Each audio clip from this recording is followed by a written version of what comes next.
నాకు అన్నీ సూర్యానే. ఎవరి వల్ల చెయ్యలేని విషయం కూడా ఈయన చేస్తారు. అదే ఆయన స్పెషాలిటీ. రండి సూర్య, కూర్చోండి. ఏంటి విషయం, ఎందుకు రమ్మన్నావు? అరే, మాటలన్నా కొంచెం సాఫ్ట్ గా ఉండని ఎవయ్యా, సేటులు భయపడి పారిపోతారు. అన్న పేరు సూర్య, ఆయన మాటల్లో ఫైర్ ఉంటుంది. విషయానికి రా. అదేం లేదు సూర్య, రేపు సిటీలో ఒక బిల్డింగ్ ఏలానికి వస్తుంది. ప్రతిసారి తిరుపతియే గెలవాలా? ఎవరు చెప్పారు? మామూలుగానే కాళ్ళు చేతులు తీసేస్తున్నాం, బిల్డింగ్ తీలేమా ఏంటి? వీళ్ళందరూ ఎవరు? నీ అనుచరులు. చూడ్డానికే మేమందరం అనుచరులము, నిజానికి అల్లంతా కాదు. సూర్య, ఆ ఏలాన్ని నువ్వే ఎలాగూ పూర్తి చేయాలి. సేటుకి ఆ బిల్డింగ్ మీద ఒక కన్ను. అది వాళ్ళ వంశపు ఆస్తంట. చేయి జారిపోయింది. ఎలాగూ కొన్ని వాళ్ళని ఒక్క కాలు మీద నిలబడ్డారు. ఏం సూర్య ఆలోచిస్తున్నావు? తిరుపతి వస్తాడని భయమా? తిరుపతి రావాలని ఆశపడుతున్నాను. మళ్ళీ తిరుపతిని ఢీకొట్టడానికి ఒక ఛాన్స్ ఇచ్చావు కదా, అందుకని నీకు థ్యాంక్స్. పత్రం జాగ్రత్తగా వస్తుంది. వెరీ గుడ్ సూర్య. ఇప్పటికీ ఏం చెడిపోలేదు. ఏదైనా సమస్య వస్తే వాడిని వేసేయి, మిగతావి నేను చూసుకుంటాను.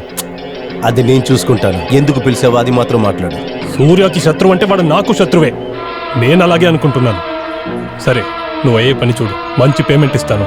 సెట్, ఇదిగో అడ్వాన్స్. అది మా తాతల ఆస్తి, ఎలాగైనా ముగించేయండి. కొంచెం ఉంటే ప్రభుత్వం ఆస్తి తన ఆస్తి అని ఎలా ఉన్నాడే? సూర్య దగ్గర చెప్పేశావు కదా, ఖచ్చితంగా పని అయిపోయినట్టే.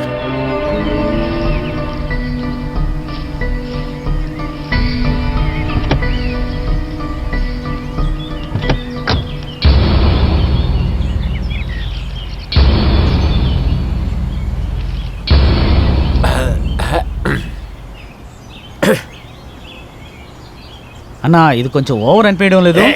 ఊరికే ఉండరా, అన్న ఇంకా రాలేదుగా. ఈ టైం మనం యూజ్ సరే, సరే, సరే, చేసుకున్నాం కదా. ఎలా పట్ట మనం చూసుకోమన్నాడు. అది తిరుపతి మనుషులు వచ్చేశారు, మనం వేలం పాడలేం. ప్రారంభించండి, ఎందుకు ఎదురు చూస్తున్నారు? ఈ బిల్డింగ్ వేలం అయిపోతున్నారు. ఈ బిల్డింగ్ యొక్క వేల 1 కోటి రూపాయలు. 1 కోటి, 2 కోట్లు, 2 కోట్లు. రే కూర్చోరా. 3 కోట్లు.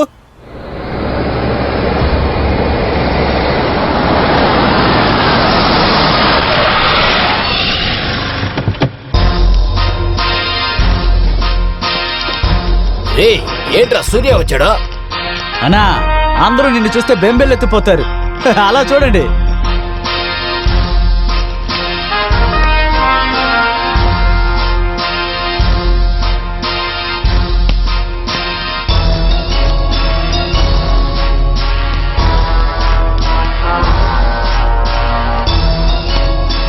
గవర్నమెంట్ ఫిక్స్ చేసిన రేట్ ఏంటి? 5 కోట్లు. 6 కోట్లు. 6 కోట్లు. సూర్య ఏలాన్ని ముగించాడు. 6 కోట్లు ఒకటోసారి, 6 కోట్లు రెండోసారి, 6 కోట్లు మూడోసారి. ఫార్మాలిటీస్ రెడీ చేయండి. కూర్చోండి సార్. రేయ్, ఏ, అన్న చేరు కుర్చీ వేయరా. ఏంటి సంగతి? రే, ఏంట్రా ఎలా చేశాడో? అయ్యగారికి ఫోన్ చేయండి. ఆ,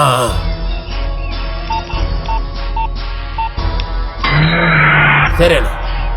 ఏంటి తిడుతున్నాడ్రా. తిడుతున్నారా ఏంటి?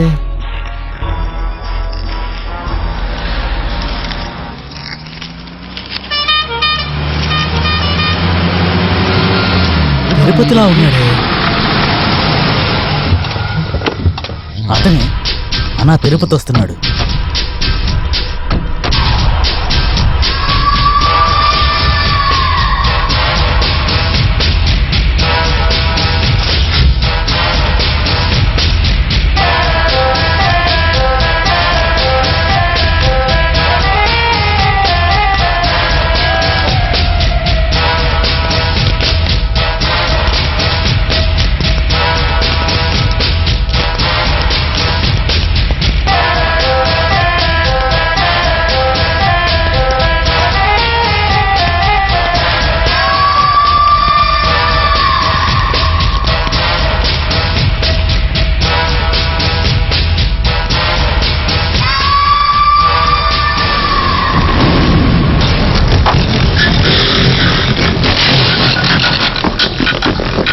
పోయింది, అంతా పోయింది.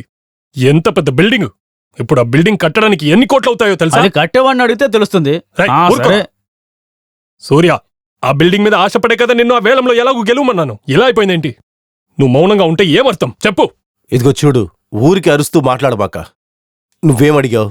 బిల్డింగ్ పత్రాలు కావాలని అడిగావు. అవును. ఇవిగో పత్రం, చాలా జాగ్రత్తగా ఉంటాయి.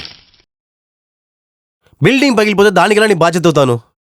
అది కాదు సూర్య, నేను ఏం చెప్పాలనుకున్నానంటే ఇదిగో చూడు, ఇక్కడ సంసారం చేసే చోటు. నువ్వేం మాట్లాడాలనుకున్నా రేపు పొద్దున ఆఫీసులో వచ్చి కలువు.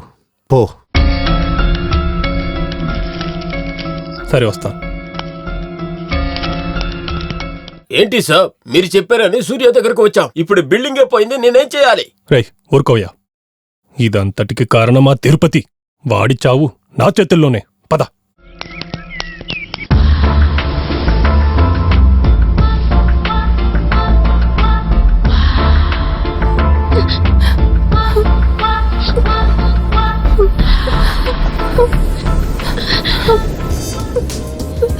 అమలు, ఏంటిది? నీకోసమే కదా సుండలు తీసుకొచ్చింది, నువ్వు తినకుండా ఉన్నావేంటి? ఇదిగో మామిడికాయ తింటారని తిను. ఇదిగో మురుకులు ఉన్నాయి, డబ్బా నిండా ఉన్నాయి. ఇదిగో ఇక్కడ ఐస్ బండి ఉంది, పుల్ల ఐసు, పాల ఐసు, ఐసు ఏది కావాలన్నా ఇక్కడ ఉన్నాయి. అది నీకేం నచ్చుద్దో తెలియలేదు కదా, అందుకనే ప్రతిదీ తీసుకొచ్చాను. అదే మన కుర్రోళ్ళు చెప్పారు, బీచ్కి వచ్చి మనం ఒకళ్ళనొకళ్ళని చూసుకుంటూ ఇవన్నీ తినుకుంటూ ఉన్నామంటేనే మనలో ప్రేమ పుడుతుందని చెప్పి అందుకే ఇవన్నీ తీసుకొచ్చాను. నాకు ఒకసారి ఇటువంటివన్నీ తిని రోషనాలే అని. అదేంటంటే ఈ కెరటాల్లో మగ కెరటం, ఆడ కెరటం అని ఉన్నాయని చెప్తుంటారే, నీకేమైనా కనిపిస్తుందా? అన్న అమ్మాయితో మాట్లాడి కరెక్ట్ చేస్తున్నాడు అన్నమాట. మన పనికి ఇదంతా అవసరమా? ఏంటి నేను ఒక్కడే మాట్లాడుతున్నా, నువ్వు అలా నోరు మూసుకుని ఉన్నావు? ఎందుకమ్మ నువ్వు ఏడుస్తున్నావు? నేను ఇంటికి వెళ్ళాలి, నాన్న వెతుకుతుంటారు. నేను ఇంటికి వెళ్ళాలి, టైం అవుతుంది. 16 ఏళ్ల వయసులో నేను కొట్టుకెళ్ళాలి కమలాసన్ చెప్పినట్లు నువ్వు కూడా వచ్చినప్పటి నుంచి ఇదే చెప్తూ ఉన్నావు. వేరే ఏదైనా చెప్పమ్మా, నేను ఒక్కడే మాట్లాడుకున్నాను అనుకున్నాను, పిచ్చోడు అనుకుంటారుగా.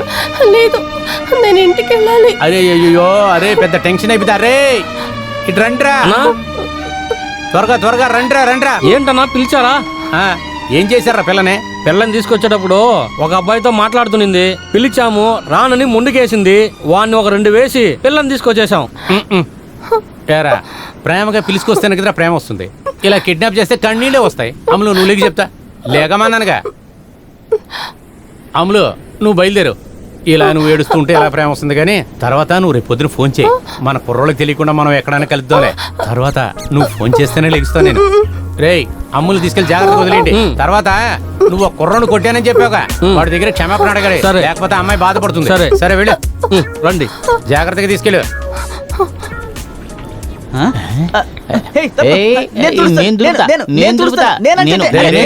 ఏంట్రా గొడవ? అయ్యా బటెక్స్ లో ఇసుక నేను దులుపుతాను అన్నాను. నిన్న కాక మొన్న పనిలో చేరాడు. నా సీనియారిటీ ఏమవుతుంది చెప్పండి? అరే ఎదవల్లారా, సేవ చేయటం అంటవేరు దాకా వెళ్ళిపోయారు కదరా. ఏంటండి ఇంత జరుగుతున్నా మీరేం మాట్లాడినట్టున్నారు? తమ్ముడు, తన్ని ఎక్కడికి తీసుకెళ్తున్నారో తెలుసా? తెలీదంటీ, నేను ఎంత బ్లాక్ చేశానో తెలుసా? నన్ను అటాక్ చేసి లాక్కెళ్లారు. ఏమండి, పోలీసులకు ఫోన్ చేయండి. ఏంటి పిచ్చిదానిలాగా మాట్లాడుతున్నావు?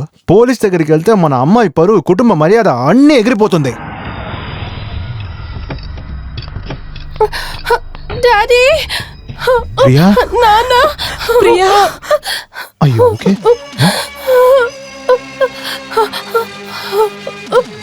ఏంటి డాక్టర్, టెన్షన్ అయ్యావా? అదేమి లేదులే అయ్యా, అమ్మతో ఒంటరిగా మాట్లాడాలన్నారు, అందుకనే బీచ్ వరకు తీసుకొచ్చాం. మేము కరెక్ట్ గానే పిలిచాం. ఇదిగో ఉన్నాడా హీరో, గెత్తు చూపించాడు, అందుకే 2 తట్టులు తట్టాము. టెన్షన్ లో కొట్టేశానండి. అయ్యా సారీ అడగమన్నారు. సారీ అయ్యా. హలో హెచ్ఎచ్మే, అమ్మని అయ్యా లవ్ చేస్తున్నాడు, భద్రంగా చూసుకోండి. వస్తావా? ప్రియా, నీకేం కాలేదుగా? ప్రియా, నువ్వెందుకు బాధపడకమ్మా, నాన్న నేనున్నాను కదా. ఇలాగే నించుంటే ఏంటంటే అర్థం? నేను ఒక నిర్ణయం తీసుకున్నాను. వచ్చే రోజుల్లో ప్రియాకి పెళ్లి చేద్దామని నిర్ణయం తీసుకున్నాను. ఏయ్ ప్రియా,